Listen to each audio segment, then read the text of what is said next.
श्री महाप्रज्ञ गुरवे नमः।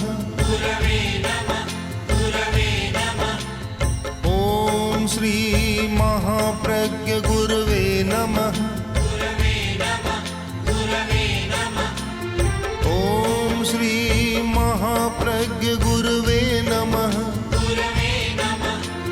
ओम श्री महाप्रज्ञ गुरवे नमः।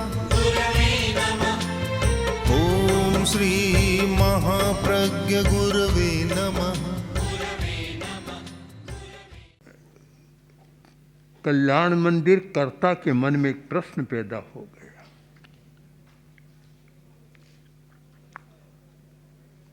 प्रश्न यह है कि प्रभु, लोग कहते हैं कि आप संसार समुद्र से तारने वाले हो। तुम तारक है, आप तारक हो, तारने वाले हो।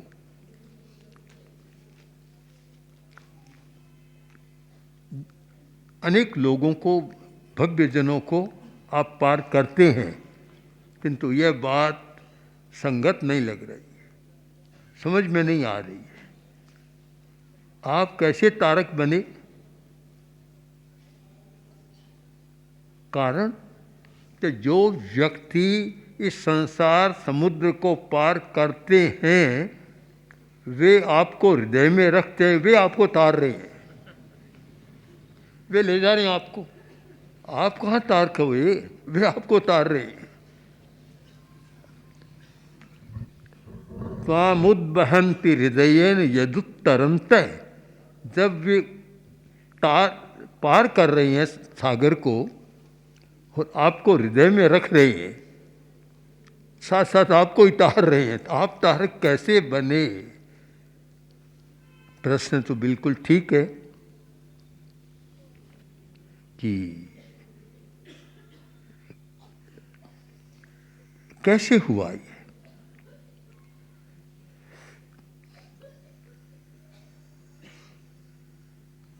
तो फिर चिंतन किया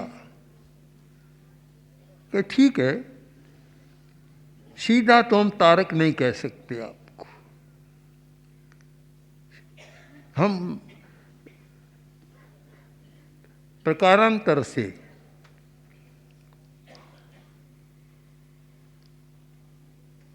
कहें तो एक बात कह सकते हैं। तो स्वयं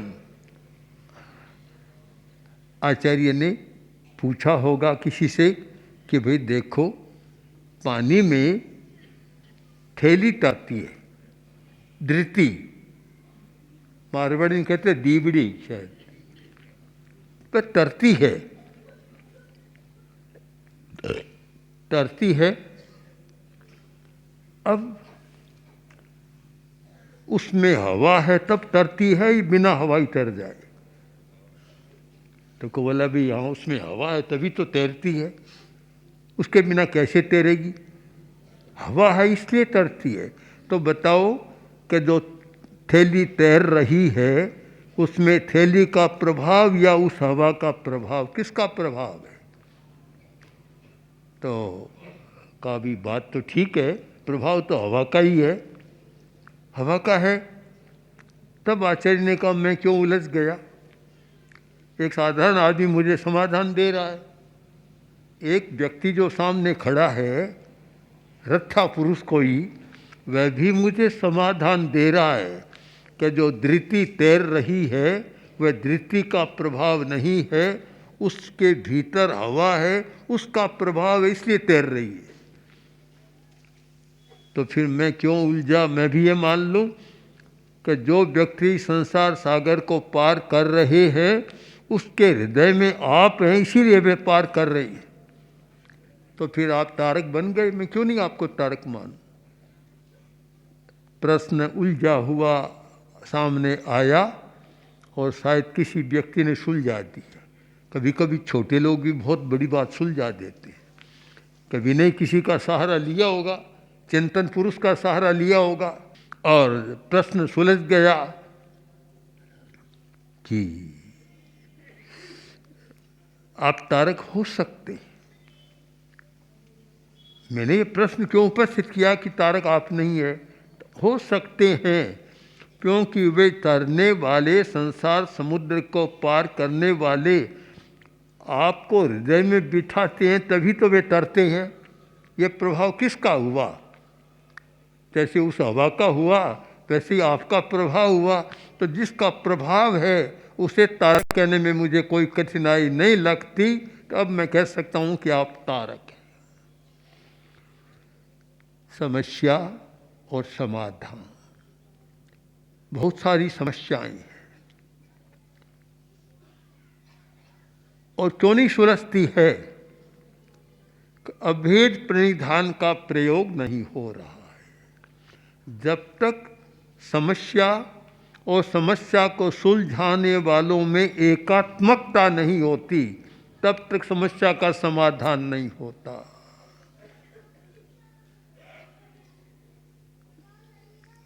समस्या है, उसके लिए हमें विचार करना है।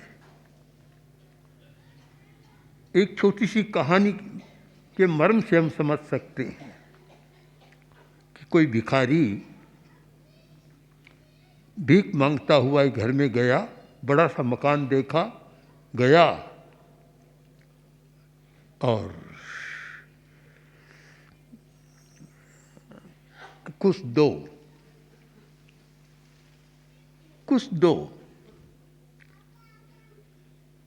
बोला कि अभी मेरे पास कुछ नहीं है, रोटी बनी नहीं।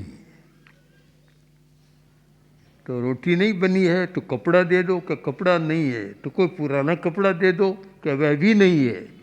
मांगता गया, वह नकारता गया। तो बोला फिर यहाँ क्यों बैठे हो इतने बड़े मकान में, मेरे साथ आ जाओ। फिर यहाँ बैठे क्या कर रहे हो, कुछ भी नहीं है तुम्हारे पास। ये समस्या भिखारी की क्यों नहीं सुलझी कि देने वाले में, मांगने वाले में एकात्मकता नहीं है। मांगने वाले में जो पीड़ा है, कष्ट है, उसकी अनुभूति देने वाले में नहीं है। अगर देने वाले में वह अनुभूति होती कि बेचारा भूखा है, कुछ पास में नहीं है और मेरा इतना बड़ा मकान, मेरे घर में इतना है और थोड़ा सा मांग रहा है, थोड़ा सा, तो मुझे देने में क्या कठिनाई है। पर वह उस समस्या को नहीं सुलझा सकता, उस पीड़ा को नहीं बुझा सकता। क्यों नहीं बुझा सकता? कि एकात्मकता नहीं है। हर समस्या के लिए जरूरी है कि समस्या तभी सुलझती है जब एकात्मकता हो जाए। समस्या वाले में और समस्या सुलझाने वाले में, दोनों में एकात्मकता हो, तादात्म्य हो, तो समस्याएं बहुत सुलझ सकती है। आज जो नहीं सुलझ रही है उसका कारण एक ही है कि वह एकात्मकता नहीं है। एक यह श्लोक बहुत सुंदर पाठ, बहुत पाठ दे रहा है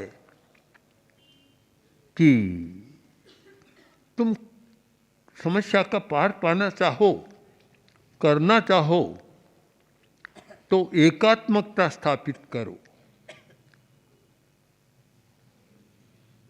जप का आया, नाम जप का, ध्यान का आया और आया, सब आया, पर पहले एकात्मकता। जब तक तुम्हारा भेद बना रहेगा तब तक यह समस्या नहीं सुलझेगी। अभेद में जाना होगा। मीरा ने गिरधर के साथ एकात्मकता स्थापित कर ली। गिरधर कहाँ था? कोई वहाँ श्री कृष्ण नहीं थे, पर मीरा ने एकात्मकता स्थापित कर ली और अपने लक्ष्य तक पहुँच गई। ध्यान करने वालों को भी यह जरूर सोचना है कि हम जिसका ध्यान कर रहे हैं उसके साथ हमारी एकात्मकता हो रही है या नहीं हो रही है। नमो अरहंताणम, नमस्कार करते हैं, जप करते हैं, तो अरहत के साथ हमारी एकात्मकता हो रही है या नहीं हो रही है। यहाँ एक बहुत सुंदर सिद्धांत है जैन दर्शन का, परिणमन का सिद्धांत। परिणमन कि तुम जो ध्यान करो, चिंतन करो, संकल्प करो, वैसा परिणमन तुम्हारे भीतर होने लग जाएगा और धीरे धीरे तुम वैसे बन जाओगे। एजई बेजई घट्टई फंदई तम तम भावम परिणमई।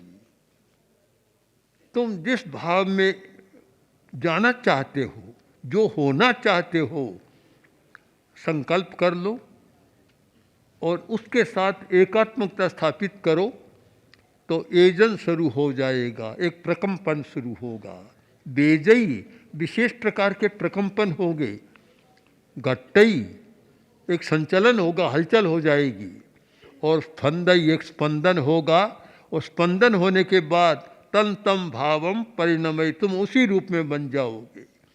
तुम जिसके साथ जुड़ना चाहते हो, जिसके करना चाहते हो, जिसे पाना चाहते हो, उस रूप में तुम स्वयं बन जाओगे। तुम स्वयं अरहत बन जाओगे। फिर तुम्हें नमो अरहंताण कहने की जरूरत नहीं, तुम स्वयं अरहत बन जाओगे। यह है बनने की प्रक्रिया और यह है अभेद प्रणिधान।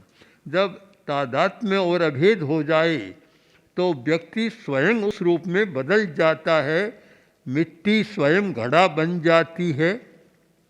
फिर मिट्टी घड़ा अलग नहीं रहते। मिट्टी में पानी को रखने की शक्ति नहीं है, और वही मिट्टी जब घड़ा बन गई तो जल धारण की शक्ति आ गई, पर मिट्टी कहीं गई नहीं, मिट्टी घड़े में ही बदल गई। तर्कशास्त्र में कहते हैं उपादान स्वयं सामने आ गया। उपादान तो होना चाहिए।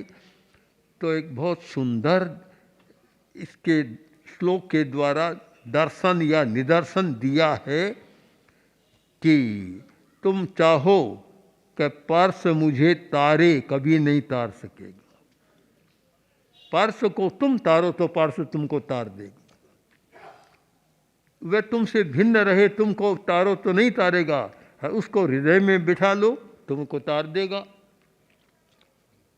तो ध्यान की पद्धति, जप की पद्धति या सफलता का एक सूत्र है कि हम अगर सफल होना चाहते हैं तो एकात्मकता स्थापित करें। सेवक और स्वामी है, कोई कर्मचारी है, नौकर है, उसकी अपने स्वामी के साथ एकात्मकता नहीं होती तो काम अच्छा नहीं होता, काम सफल नहीं होता। जब एकात्मकता होती है तो काम जल्दी बन जाता है।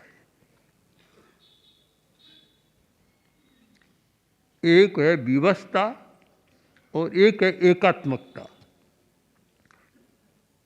मैंने देखा कि एक मालिक और एक नौकर बहुत लड़ाई करते थे, झगड़ा बहुत करते थे। मैंने अनेक बार सुना। तब मैंने उस मालिक से कहा कि इतनी लड़ाई हो रही है, क्यों लड़ते हो, कारण क्या है? बोला कि कारण तो है कि क्या करें, दोनों का स्वभाव ऐसा है। तो कभी सोचते हो कि छोड़ दूं? कि ये तो नहीं सोचता। क्यों? कि उसके बिना मेरा काम नहीं चलता। तो नौकर सोचता होगा तो मैं छोड़ के चला जाऊं, लड़ाई होती है रोज का। नहीं, वह भी नहीं सोच सकता क्यों, उसका मेरे बिना काम नहीं चलता। अब उसका मेरे बिना काम नहीं चलता और मेरा उसके बिना काम नहीं चलता, फिर भी लड़ाई। कारण एकात्मकता नहीं। एक विवशता है, एक होती है विवशता, एक होती है एकात्मकता। विवशता में कोई सफलता नहीं मिलती, लड़ाई झगड़ा चलता रहेगा, समस्या उलझती रहेगी।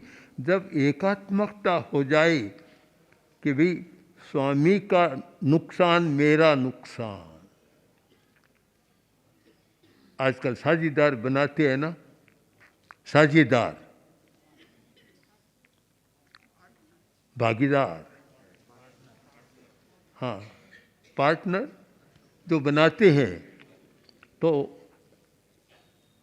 अपने कर्मचारी को ही साझीदार बना लेते हैं। यह जयसराज जी शेखानी ने एक बार मुझे बताया, बजरंग जी ने भी बताया। मैंने कहा ऐसा क्यों करते हो? तो हम निश्चिंत हो जाते हैं नौकरी देते हैं तो खतरा रहता है, कमाई कितनी होती है, कितनी गबन हो जाती, बीच में चली जाती है। जब पार्टनर बना दिया तो बस सही बताएगा, क्यों मैं देखता है जितना बताऊंगा उतना लाभ मुझे मिलेगा। हम भी इन जो महापुरुषों के पार्टनर बन जाएं, वे हमें बना लें, बीच में दूरी न रहे, यानी उनका लाभ हमारा लाभ, हमारा लाभ उनका लाभ। ठीक यही इस श्लोक के द्वारा हमें सामने आ रहा है कि जब हमारी इस प्रकार में लाभ की एकात्मकता हो जाए, वह व्यवस्था वाली नहीं कि उसके बिना मेरा काम, उसके बिना मेरा नहीं, लाभ के मुझे भी लाभ है, उनको भी लाभ है, उनको तो लाभ है, उनका यश हो रहा है, मुझे लाभ है कि उनके द्वारा मेरी समस्या सुलझ रही है। तो ये एकात्मकता हो जाए तो हमारा काम अच्छा सफल हो सकता है। प्रभु, मैं आपकी क्या स्तवना करूं, आपने बहुत बड़ा काम किया है कि आपने रतिपति को जीत लिया। रतिपति कामदेव, कामदेव को आपने जीत लिया, जिससे शायद बड़े बड़े महापुरुष भी नहीं जीत पाए। यह है एक अलग परंपराएं हैं और आपने उसको जीता है। दूसरे महापुरुष नहीं जीत पाए, या उनकी परंपरा है, उनके साथ हर किसी के साथ स्त्री का है होना स्वीकार किया गया है, आपके साथ वह स्वीकार नहीं किया गया। तो फिर काम की विचित्रता है, बड़ी विचित्रता है, वास्तव में बड़ी कठिनाई है कि जो व्यक्ति की अंतर्वृत्तियां हैं काम वासनाओं की, वे भीतर की वृत्तियों की बड़ी कठिनाई है। आग जल रही है, पानी डालो आग बुझ जाएगी, इतना तो हो सकता है। पर समुद्र में पानी आग लग गई, बड़वा नल हो गया, अब किससे बुझेगा? पानी में ही तो आग पैदा हुई है, अब पानी डालने से वह आग नहीं बुझेगी।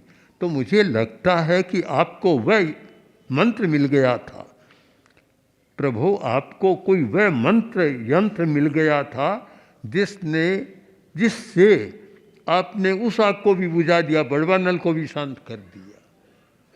कि भी बड़वा नल को भी शांत किया जा सकता है, यदि कोई पानी के अतिरिक्त कोई ऐसा द्रव्य मिल जाए तो उसको शांत किया जा सकता है।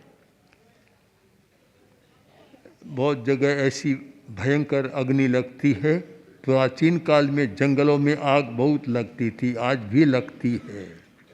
और अभी अभी राजस्थान में देखा होगा, जयपुर में, कि भयंकर आग उससे लग गई पेट्रोल से। तो उस आग को तो बुझाते हैं, पर कहते हैं कि पानी डालने से भी वह नहीं बुझती, पानी डालने से नहीं, उसके लिए तो और कुछ चाहिए। अगर ये और कुछ चाहिए ये होता तो वह जयपुर की आग इतनी भयंकर नहीं बनती। प्रभु आपको कोई ऐसा पदार्थ मिल गया, ऐसा तत्व मिल गया जिससे आपने बड़वा नल को भी बुझा दिया, शांत कर दिया। बड़ा आश्चर्य है। अब वह क्या तत्व है कि जिससे शांत किया जा सके, हमारे भी खोज का विषय है कि हम भी खोज सकें कि अग्नि को पानी से बुझाएं, यह बहुत कठिन बात नहीं है। तो पानी में लगने वाली अग्नि, जिसे संस्कृत में कहते हैं बड़वा नल, दावा, उस बड़वा नल को, एक है दावा नल, एक है बड़वा नल। जंगल की आग का नाम है दावा नल और समुद्र की आग का नाम है बड़वा नल। तो जल में आग लग गई, उसको कैसे बुझा सकें? मैं अपनी बात को समाप्त करूं, आप भी खोजें, मैं भी खोजूं, हम सब खोज कर हर ऐसा तत्व पालें तो सचमुच कल्याण का मंदिर हो जाए। हम सिद्ध योगी आचार्य श्री महाप्रज्ञ से प्रेक्षा ध्यान का एक प्रयोग करें। आपको एक प्रयोग कराया जा रहे हैं श्वास प्रेक्षा का। 5 सेकंड में श्वास लेना है, 5 सेकंड भीतर रोकना है, और 5 सेकेंड रेचन करना है और 5 सेकेंड बाहर रोकना है। इस प्रकार 20 सेकेंड में एक श्वास। सावधान रहे, श्वास भरे, भीतर रोके, रेचन करे, बाहर रोके, श्वास भरे, भीतर रोके, रेचन करे, बाहर रोके, श्वास भरे, भीतर रोके, रेचन करे, बाहर रोके, श्वास भरे, भीतर रोके, रेचन करे, बाहर रोके, श्वास भरे, भीतर रोके, रेचन करे, बाहर रोके, श्वास भरे, भीतर रोके, रेचन करे, बाहर रोके, श्वास भरे। प्रयोग संपन्न। तो ये ध्यान के बहुत छोटे प्रयोग कराए हैं और इनका स्वयं बार बार अभ्यास करें तो एक अच्छा अभ्यास हो सकता है। ओम आर्षम।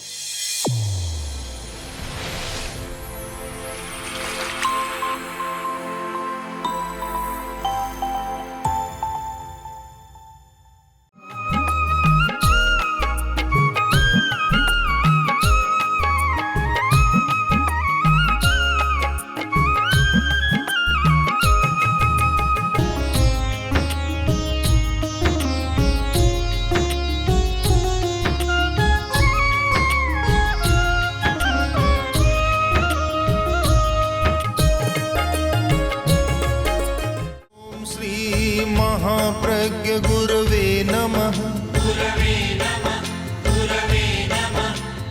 ओम श्री महाप्रज्ञ